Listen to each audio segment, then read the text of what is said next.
ಸ್ವಾಮಿ ಕೊಲೆ ಕೇಸ್ನ charge sheet ಸಲ್ಲಿಸೋದಕ್ಕೆ ಪೊಲೀಸರು ರೆಡಿ ಆಗ್ತಿದ್ದಂತೆ ದರ್ಶನ್ ಟೀಮ್ ಫುಲ್ ಆಕ್ಟಿವ್ ಆಗಿದೆ.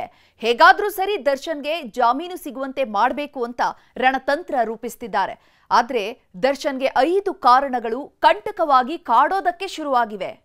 ಸ್ವಾಮಿ ಸಾವಿನ ಸುಳಿಯಲ್ಲಿ ಸಿಲುಕಿರುವಂತ ನಟ ದರ್ಶನ್ ಜೈಲು ಸೇರಿ 2 ತಿಂಗಳ ಮೇಲಾಯಿತು. ಜೈಲಿಂದ ಜೈಲಿಗೆ ಶಿಫ್ಟ್ ಆಗಿದ್ದು ಆಯ್ತು. ದಿನಗಳು ಉರುಳುತ್ತವೆ ಇದೆ.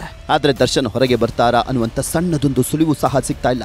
ಆದ್ರೆ ಯಾವಾಗ ಪೊಲೀಸರು ಚಾರ್ಜ್ ಶೀಟ್ ಸಲ್ಲಿಸೋದಕ್ಕೆ ಮುಹೂರ್ತ ಫಿಕ್ಸ್ ಮಾಡಿದ್ರು, ದರ್ಶನ್ ಪರ ವಕೀಲರು ಫುಲ್ ಆಕ್ಟಿವ್ ಆಗಿದ್ದಾರಂತೆ. ವಿಜಯಲಕ್ಷ್ಮಿ ಕೂಡ ತಮ್ಮ ಗಂಡನನ್ನ ಹೇಗಾದ್ರೂ ಸರಿ ಹೊರಗೆ ಕರ್ಕೊಂಡು ಬರಲೇಬೇಕು ಅಂತ ಕಾನೂನು ಹೋರಾಟಕ್ಕೆ ಸಜ್ಜಾಗಿದ್ದಾರೆ. ದರ್ಶನ್ಗೆ ಜಾಮೀನು ಸಿಗೋದು ಸುಲಭದ ಮಾತಲ್ಲ. ಸೆಂಟ್ರಲ್ ಜೈಲಿನ ಸುಳಿಯಲ್ಲಿ ಬಿದ್ದಿರುವಂತ ನಟ ದರ್ಶನ್ ಇದರಿಂದ ಹೊರಬರುವುದು ಅಷ್ಟು ಸುಲಭದ ಮಾತಲ್ಲ. ಯಾಕಂದ್ರೆ ದರ್ಶನ್ ಸಾಮಾನ್ಯ ಆರೋಪಿಯಲ್ಲ. ಕೊಲೆ ಕೇಸ್ನಲ್ಲಿ ಜೈಲು ಸೇರಿರುವಂತ VIP ಕೈದಿ.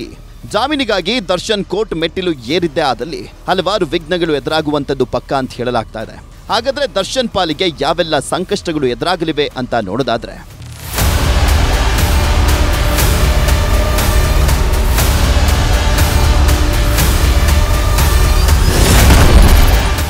ಸದ್ಯಕ್ಕಿಲ್ಲ ಬಿಡುಗಡೆ ದರ್ಶನ. ಸ್ವಾಮಿ ಸಾವಿನ ಸೂತ್ರಧಾರನೆ ದರ್ಶನ್ ಎನ್ನುವಂತ ಆರೋಪ ಇವರ ನೆತ್ತಿ ಮೇಲೆ ನೇತಾಡ್ತಾ ಇದೆ.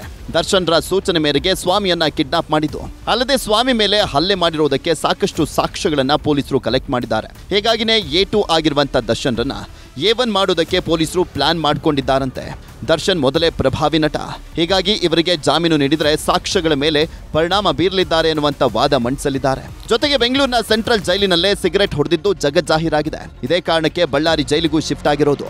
ಹೀಗಾಗಿ ಈ ಎಲ್ಲ ಕಾರಣಗಳಿಂದ ಜಾಮೀನು ನೀಡಬಾರದು ಅಂತ ವಾದವನ್ನ ಮಂಡಿಸುವಂತ ಸಾಧ್ಯತೆ ಇದೆ.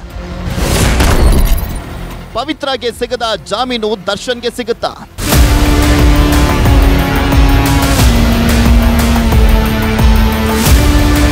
ದರ್ಶನ್ ಅತ್ಯಾಪ್ತೆ ಪವಿತ್ರ ಗೌಡ ಸೇರಿದಂತೆ ಹಲವರು ಈಗಾಗಲೇ ಜಾಮೀನಿಗಾಗಿ ಕೋರ್ಟ್ ಮೆಟ್ಟಿಲೇರಿದ್ದಾರೆ. ಆದ್ರೆ ಇವರ್ಯಾರಿಗೂ ಕೂಡ ಜಾಮೀನು ಸಿಕ್ಕಿಲ್ಲ. ಸ್ವಾಮಿ ಕೊಲೆ ಕೇಸ್ನಲ್ಲಿ ನನ್ನ ಪಾತ್ರವೇ ಇಲ್ಲ ಅಂತ RR ನಗರ ಗೌಡ್ತಿ ಜಾಮೀನಿನ ಮೊರೆ ಹೋಗಿದ್ರು. ಆದ್ರೆ ಕೋರ್ಟ್ ಜಾಮೀನಿನ ಅರ್ಜಿಯನ್ನೇ ವಜಾ ಮಾಡಿದೆ. ಇದರ ಜೊತೆಗೆ A7 ಆಗಿರುವಂತ ಅನುಕುಮಾರ್ಗೂ ಕೋರ್ಟ್ ಶಾಕ್ ಕೊಟ್ಟಿದ್ದು A7 ಆಗಿರುವಂತ ಅನುಗೆ ಸಿಗದಂತ ಜಾಮೀನು A2ಗೆ ಸಿಗುತ್ತಾ ಅನ್ನುವಂತ ಅನುಮಾನ ಮೂಡಿಸಿದೆ. ಒಟ್ನಲ್ಲಿ ಚಾರ್ಜ್ ಶೀಟ್ ಸಲ್ಲಿಕೆ ಬಳಿಕ ಹಲವರು ಜಾಮೀನಿನ ಮೊರೆ ಹೋಗಲಿದ್ದು ಯಾರಿಗೆ ಬಿಡುಗಡೆ ಭಾಗ್ಯ ಸಿಗುತ್ತೋ ಕಾದು ನೋಡಬೇಕು. Crime bureau, news 18 Bengaluru.